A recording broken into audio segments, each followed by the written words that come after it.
ಇದು ಯಾವ್ದೋ ಬೇರೆ ದೇಶದಲ್ಲಿ ಸುಟ್ಟಿ ಉರಿತಾ ಇರೋದಲ್ಲ, ಗುಬ್ಬಿ BH ರೋಡ್ ಅಲ್ಲಿ ಈ ತರ ಸುಟ್ಕೊಂಡು ಹೋಗ್ತಾ ಇರೋದು. ಅದು ಇವತ್ತು ನೋಡಿ, ಬ್ಯಾಟ್ರಿ ಗಾಡಿ ಬ್ಯಾಟ್ರಿ ಕಾರ್ಗಳನ್ನ ತಗೋತೀನಿ ಅಂತ ಹೋಗ್ತಿರಲ್ಲ, ಮಾಮೂಲಿ ಪೆಟ್ರೋಲ್ ಡೀಸೆಲ್ ಗಾಡಿಗಳಿಗಿಂತ ಇನ್ನೂ ಒಂದ್ 50,000 1 ಲಕ್ಷ ಜಾಸ್ತಿ ಕೊಟ್ಟು ತಗೋತೀರಾ. ಯಾಕೆ ತಗೋತೀರಾ? ಮೈಲೇಜ್ ಬರುತ್ತೆ, ಕರೆಂಟ್ ಬಿಲ್ ಕಡಿಮೆ ಬರುತ್ತೆ, ಓಡಾಡಬಹುದು ಚೆನ್ನಾಗಿ ಅಂತ.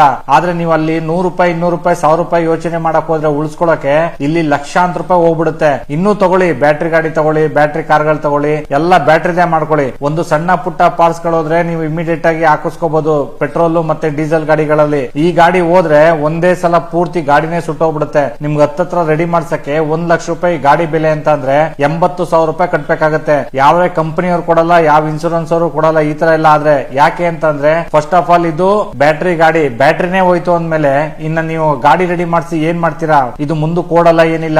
ಆದಷ್ಟು ಪೆಟ್ರೋಲ್ ಗಾಡಿ ಡೀಸೆಲ್ ಗಾಡಿಗಳನ್ನ ತಗೊಳ್ಳಿ, ಈ ಬ್ಯಾಟ್ರಿ ಗಾಡಿಗಳನ್ನ ಬಿಟ್ಟು. ಆದಷ್ಟು ನಿಮ್ ಫ್ರೆಂಡ್ಸ್ ರಿಲೇಷನ್ ಅಲ್ಲಿ ಯಾರಾದ್ರೂ ಬ್ಯಾಟ್ರಿ ಗಾಡಿ ತಗೊಳ್ತೀನಿ ಅನ್ನೋರಿಗೆ ಈ ವಿಡಿಯೋನ ಶೇರ್ ಮಾಡಿ. ಅಟ್ಲೀಸ್ಟ್